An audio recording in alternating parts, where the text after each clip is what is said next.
देखो, मैं क्यों बोलता हूं कि हर एक चीज बुक में लिखी हुई नहीं रहती, कुछ चीजें अनुभव से भी आती है। अब आप बोलोगे हैं इसका क्या मतलब है? देखो, और एज अ रिजल्ट आप देखोगे कि प्रोडक्टिविटी कम हो गई है। इसीलिए मैंने बोला कि one good educator is better than thousands of books. देखो, मैं क्यों बोलता हूं कि हर एक चीज बुक में लिखी हुई नहीं रहती, कुछ चीजें अनुभव से भी आती है। ये जो सितंबर, अक्टूबर और मिड नवंबर तक का टाइम है ना, ये जेई में कहीं ना कहीं साइलेंट किलर है। ये वो टाइम है जब विंटर्स धीरे धीरे आ रहा होता है, टेम्परेचर आपका 10 डिग्री सी तक नीचे चला जाता है, बहुत ही बढ़िया सा माहौल है, खाने में मजा आता है, सोने में मजा आता है। और अगर आप देखो, इस बार सितंबर 3rd और 4th वीक में ही दशहरा आ रहा है। आपके 7 से 8 दिन दशहरे में जा रहे होंगे, एक फेस्टिव सीजन रहेगा। और दशहरा जैसे ही खत्म होगा, आपके पास एंट्री लेने जा रही है दिवाली, अक्टूबर के फर्स्ट वीक में। दिवाली के बाद बैक टू बैक गोवर्धन पूजा, भाई दूज आएगी, एंड देन आफ्टर छठ पूजा आएगी। ये कहीं ना कहीं एक ऐसा इन्वायरमेंट क्रिएट करती है जो आपके फटीग को हेल्प करता है। अब आप बोलोगे हैं इसका क्या मतलब है? देखो, आप में से ज्यादातर स्टूडेंट स्टार्ट कर चुके होते हैं अप्रैल मंथ से। तो आपने अप्रैल, मई, जून, जुलाई, अगस्त, जब आप यहां तक पहुंचते हैं 4-5 महीने की हार्ड वर्क के थ्रू, जब आप कंप्लीट फिजिक्स में, कैम्स में, मैथ्स में जबरदस्त घुस रहे होते हैं, तो मेंटल फटीग कहीं ना कहीं होता है। और हम कहीं ना कहीं इससे बाहर निकलने की कोशिश करते हैं। जैसे जब आप पे प्रेशर दिया जाता है, तो ब्रेन इस प्रेशर से बाहर निकलने के लिए एक कंफर्ट जोन को ढूंढता है। और आपके एकेडमिक प्लानिंग में ये विंटर्स और ये फेस्टिव सीजन्स नेचुरली कुछ ऐसा पुट है जो आपके अंदर कहीं ना कहीं फटीग को स्पेस देता है और आप स्लो डाउन हो जाते हो। जहां आपकी प्रोडक्टिविटी दिन भर में 12 से 14 घंटे पढ़ने की होती है, ये सितंबर, अक्टूबर, नवंबर आते आते आपकी प्रोडक्टिविटी घटने लगती है, क्योंकि हमारा मेटाबॉलिज्म डिफरेंट तरह से काम करता है, भूख लगता है, डाइजेस्टिव सिस्टम बेटर ऑपरेट कर रहा होता है, और ज्यादातर टाइम खाने, सोने और कहीं ना कहीं आपके अंदर वो एक स्लगिशनेस आती है, आप थोड़े धीमे हो जाते हो। और एज अ रिजल्ट आप देखोगे कि प्रोडक्टिविटी कम हो गई है। जहां आप 2 घंटे या 3 घंटे शाम में बैठ के बहुत बढ़िया से किसी चीज को कर पाते थे, अब उस चीज को उस लेवल पे, उस इफेक्टिवनेस के साथ आप नहीं कर पा रहे हो। तो इसीलिए मैं बोलता हूं, ये जो 2 से 3 महीने आपके पास हैं, इस 2 से 3 महीने में बहुत ज्यादा डिसाइड होता है कि कौन बच्चा जेई में, नीट में किस टॉप लेवल के रैंक्स तक जा सकता है।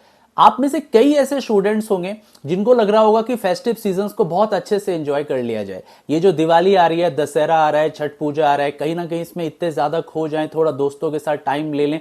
और कहीं ना कहीं ये भी लगता है कि अब ड्रॉप ईयर्स को खास तौर पे, कि मेरे जो फ्रेंड्स हैं जिस कॉलेज में पढ़ रहे हैं, वो घर आएंगे, उनसे ज्यादा बात होगी, मुलाकात होगी, एंड बाकी सारी चीजें। देखो, मेरा ऐसा मानना है, त्योहार अगले साल भी आएगा, दोस्त अगले साल भी रहेंगे, सारे लोग ऐसे ही रहेंगे, कुछ बदलने वाला नहीं है। लेकिन अगर आप खुद को अभी स्लो कर देते हो, तो आपको पेसअप करने में जनवरी अटेम्प्ट खराब हो जाएगा। इस बात को ध्यान से सुनना। मतलब अगर मान लो किसी तरीके से मैं थोड़ा ज्यादा इन्वॉल्व हो जाता हूं इन सारे फेस्टिव सीजन्स में, थोड़ा खुद को स्लो डाउन कर लेता हूं, फिर अगर तुम्हें लग रहा है कि तुम नवंबर, दिसंबर में जाके, जैन में जाके पिकअप करोगे, पॉसिबल नहीं होगा। क्योंकि एक बार जब आपकी रिदम टूट जाती है, जिसको मैं खास तौर पे एकेडमिक रिदम बोलता हूं। एकेडमिक रिदम का मतलब होता है सुबह जगना, होमवर्क करना, क्लासेस करना, डीपीपीस करना, शीट्स करना, प्रॉब्लम्स करना, पीवाईक्यूज करना, टेस्ट देना, एनालिसिस करना। ये एक तरह का बायोलॉजिकल क्लॉक है जो आपके एकेडमिक प्लानर के साथ कहीं ना कहीं सिंक हो जाता है जब आप अप्रैल से स्टार्ट करते हो, मार्च से स्टार्ट करते हो। तो आप अगर इसको ब्रेक कर लेते हो सितंबर एंड अक्टूबर में, तो आपका कहीं ना कहीं फर्स्ट अटेम्प्ट खराब होता है। और फिर अभी तक अगर आपको लग रहा है कि आप बहुत ज्यादा स्ट्रेस लेते हो, बहुत ज्यादा आपको हाउ टू से एंजाइटी होती है, बहुत ज्यादा डिप्रेशन है, तो यकीन मानो, एक बार अगर ये क्लॉक खराब हुआ ना, तो जनवरी अटेम्प्ट के बाद और बुरा महसूस होगा। फिर तुम अप्रैल को बचाने के लिए ना डिजास्टर कंट्रोल स्टार्ट करोगे, मैनेजमेंट स्टार्ट कर दोगे, और अप्रैल को बचाने के चक्कर में एडवांस स्लिप हो जाएगा। इसीलिए मैंने बोला कि one good educator is better than thousands of books. अनुभव से बता रहा हूं, हर साल मैं देखता हूं बच्चे इस टाइम थोड़े से फटीग के वजह से कंफर्ट जोन ढूंढने की कोशिश करते हैं, और एज अ रिजल्ट वो अपना फर्स्ट अटेम्प्ट और बाकी का जेई जर्नी कहीं ना कहीं उस लेवल पे नहीं पहुंचा पाते जिस लेवल पे जाना चाहिए। आई नो मौसम बदल रहा है, कईयों की तबीयत खराब हो रही होगी, फीवर हो रहा होगा, कफ हो रहा होगा, सीजनल फ्लू आ रहे होते हैं, वायरल फीवर आ रहा होता है, बहुत तरह की इस टाइम में प्रॉब्लम होती है। आपको इन सब पे कंट्रोल करना है।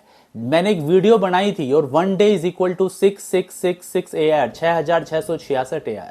अब आप सोचो, आप इतने दूरी तक इतना मेहनत करके आए हो और लास्ट के अगर 2-2.5 महीने अगर आप खराब कर देते हो तो आपकी पूरी मेहनत खराब हो जाएगी। इसीलिए मैं बार बार बोलता हूं, नवंबर तक आपके एनटीए का नोटिफिकेशंस आ जाता है। अब अगर आपको लगता है कि जब तक नोटिफिकेशंस नहीं आता, थोड़ा स्लो मोड पे रहते हैं, बाकी पिकअप करेंगे, पेसअप करेंगे, तो तुम तो साधारण जनता हो, तुम थोड़ी ना वो अच्छे स्टूडेंट हो जो अच्छा AIR लाता है। अब खुद से सोचो कि तुम किस कैटेगरी में खुद को ले जाना चाहते हो। तुम्हारे लिए फेस्टिवल, ये मौसम, ये बाकी सारी चीजें ज्यादा इंपॉर्टेंट है या आपका करियर, आपका फ्यूचर? अगर लगता है कि करियर फ्यूचर अभी ज्यादा प्रायोरिटी रखता है तो मेक श्योर आप थोड़ा इस टाइम स्लो डाउन ना हो। आई नो फटीग हो रहा होगा, पर इसको मोटिवेटेड वे में लें। आप कोशिश करें खुद को चार्ज्ड अप रखने का, खुद को एंगेज्ड रखने का, खुद को एकेडमिकली बहुत ज्यादा क्लॉक वाइज खुद को आगे लिए जाने का। एंटी क्लॉक में उल्टा नहीं घूमना है कि पहले हम क्लॉक वाइज अप्रैल से तो चल लिए और लास्ट के 2 महीने में एंटी क्लॉक वाइज चलेंगे। जब तुम फिर से क्लॉक वाइज चलोगे ना तो तुम 1.5 महीने पीछे जा चुके हो, कहीं ना कहीं 2 महीने पीछे। त्योहार मनाओ, मेरे तरफ से आपको वो ढेर सारे फेस्टिव सीजन की शुभकामनाएं। मैं तो बहुत 1-1.5 महीने पहले ही तुम्हें दे देता हूं शुभकामनाएं, बट इसका ये मतलब नहीं कि खो जाओ इन्हीं चीजों में, ठीक है? तो ध्यान रखेंगे। फटीग हो रहा है, आई नो, बट खुद पे कंट्रोल रखना है और अपने गोल को हमेशा दिमाग में रखना है। मेहनत जब गोल ड्रिवन होती है तो रैंक आता है। डिमोटिवेट ना रहें। और ये जो साइलेंट किलर मैंने आपको बताया है, आप में से जो भी लोग मेरी वीडियो को देख रहे हैं जिन्होंने ड्रॉप लिया है और लास्ट ईयर उन्होंने इसको फेस किया, तो कमेंट में जरूर बताना सर ये हमारे साथ भी हुआ था, ठीक है? बाकी यार एक इंपॉर्टेंट अनाउंसमेंट, अनअकैडमी पे हम लोग कुछ बहुत ही यूनिक सा करने वाले हैं, बड़ा अच्छा सा इवेंट। इस इवेंट में हालांकि मैं नहीं हूं, बट कुछ बहुत ही इंफॉर्मेटिव चीजें आपको मिलने वाली है 23 को, जिसका मैं डिस्क्रिप्शन आपको दे दूंगा। अगर आप आना चाहते हो इस इवेंट में तो इसको आप देख सकते हो लाइव। कुछ बहुत ही बढ़िया अनाउंसमेंट आप सबके लिए है। तब तक के लिए अपना ख्याल रखिए। Thank you so much, take care, bye bye.